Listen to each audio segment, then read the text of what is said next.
Vamos meditar na leitura do Santo Evangelho para este domingo. Na leitura do Evangelho, palavras do próprio Senhor Jesus. Ficamos em pé, então, quem puder, em atitude de respeito àquilo que Jesus falou, ensinou. Marcos 10, versículos 2 até o versículo 16. Alguns fariseus, querendo conseguir uma prova contra ele, perguntaram: de acordo com a nossa lei, um homem pode mandar a sua esposa embora? Jesus respondeu com essa pergunta: o que foi que Moisés mandou? Eles responderam: Moisés permitiu ao homem dar à sua esposa um documento de divórcio e mandá-la embora.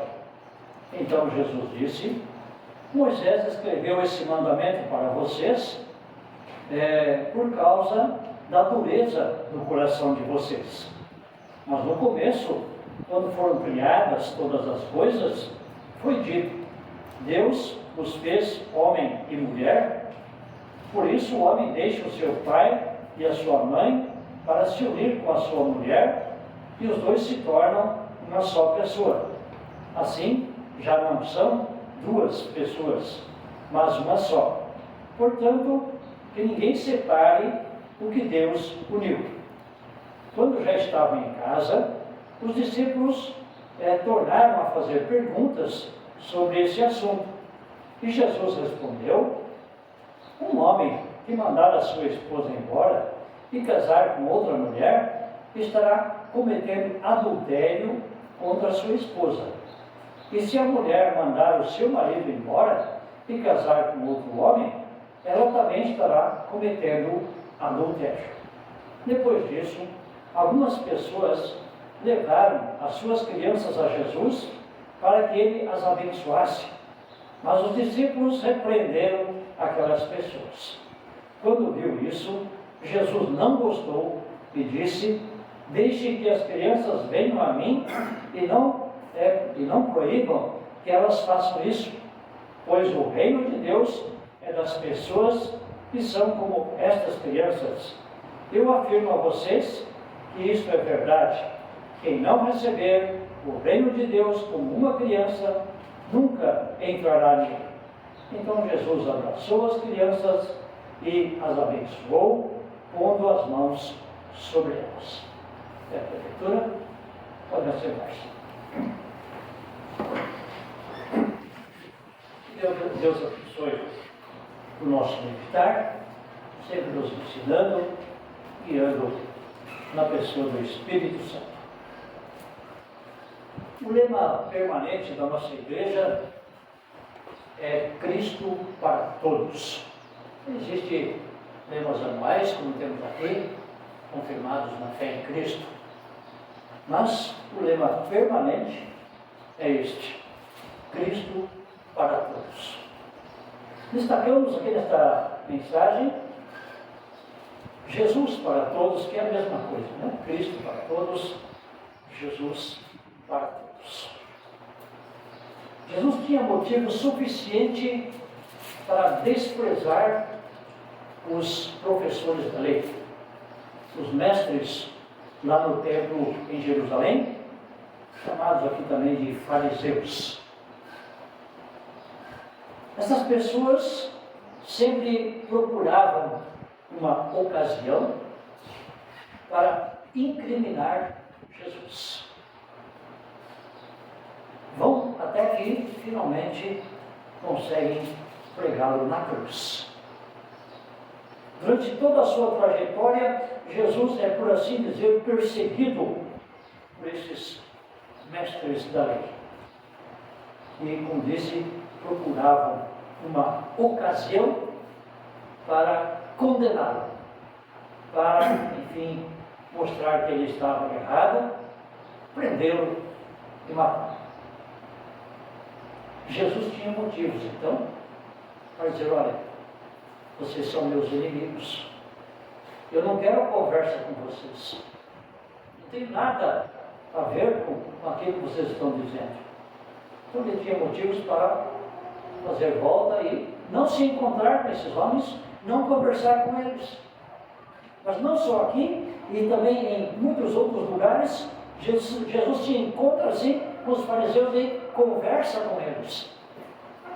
E não poucos depois que Jesus morreu, ressuscitou, foram convertidos ao cristianismo.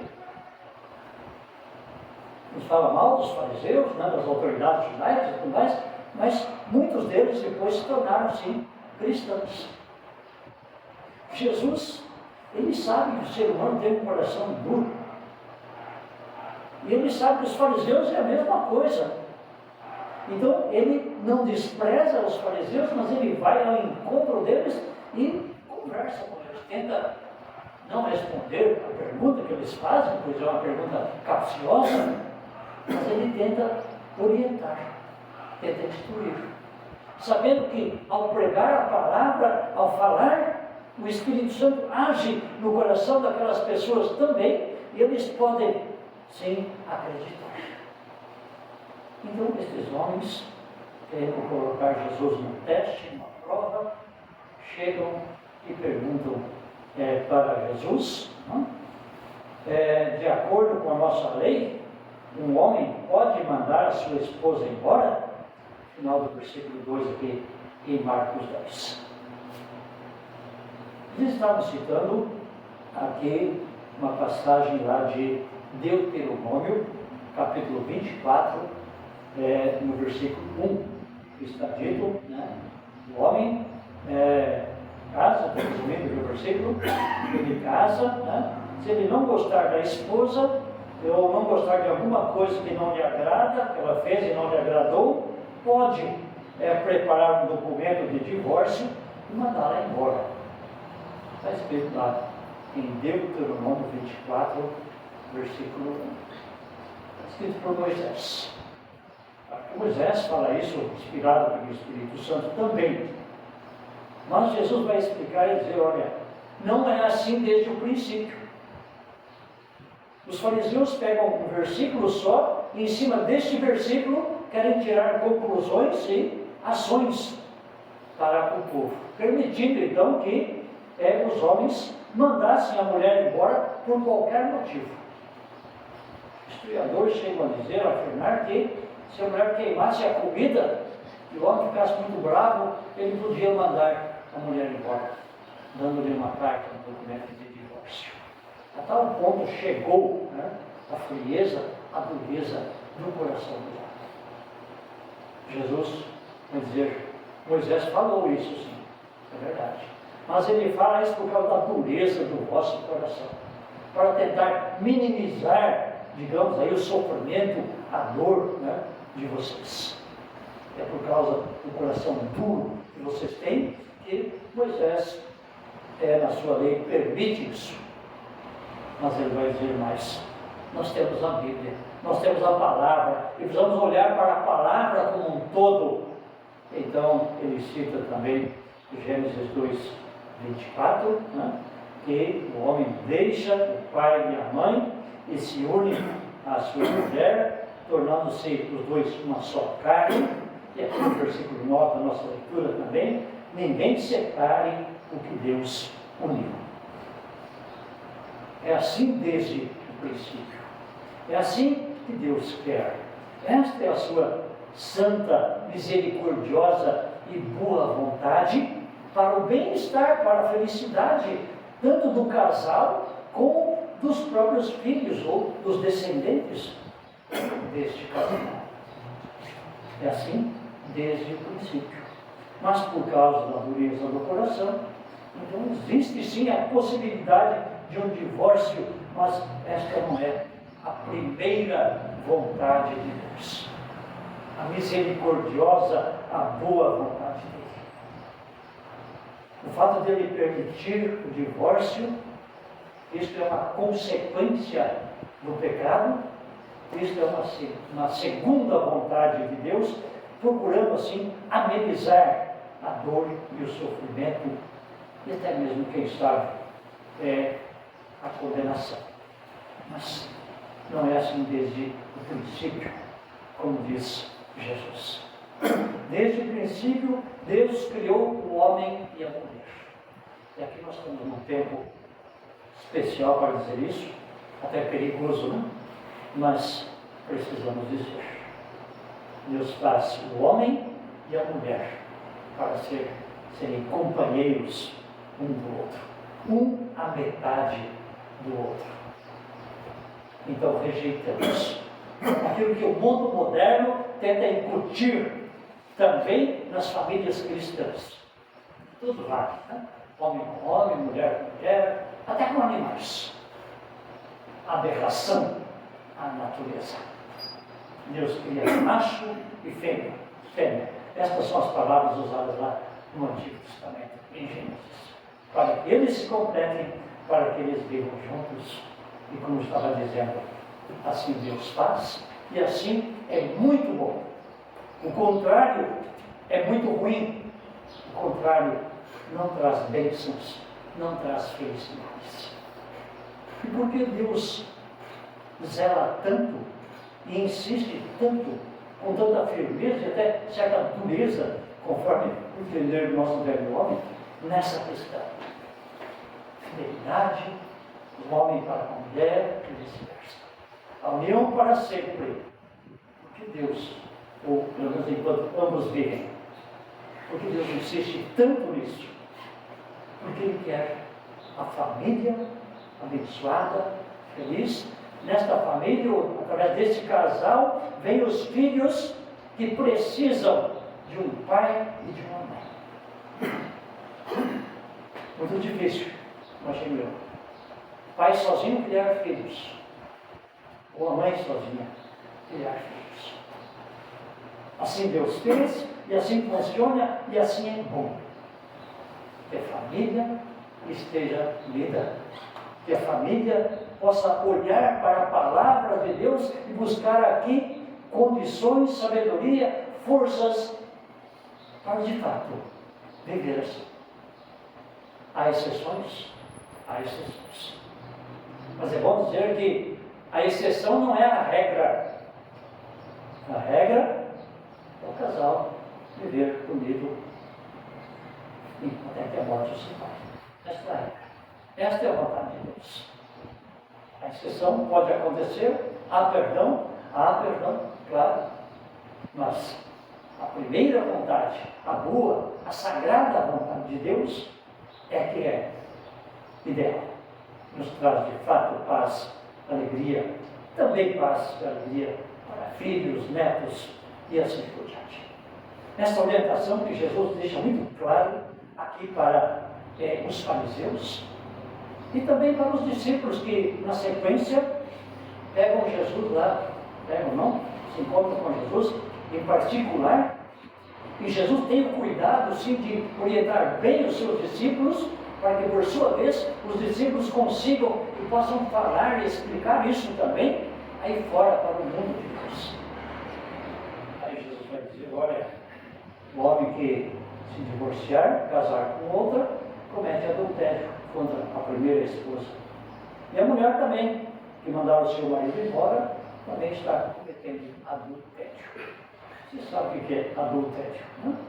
Traição, enfim, relações com outras pessoas fora do casamento. Isso é adultério, pecado contra o sexto mandamento. Mas como disse, há perdão. Para quem se arrepende sinceramente e confia no perdão que Jesus nos dá, há perdão também para esse tipo de pecado. Mas não é assim desde o princípio. Não é assim que Deus quer.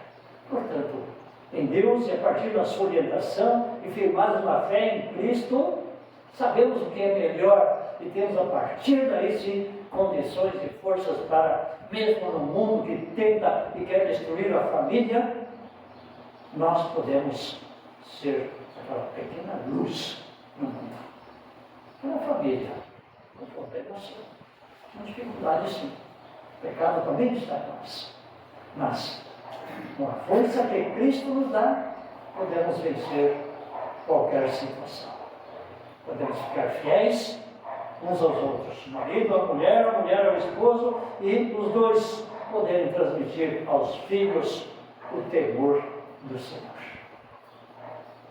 E tem mais, aqui na nossa leitura, já depois de falar dessa situação aqui do divórcio, da vida do casal, Jesus fala também dos filhos, fala das crianças.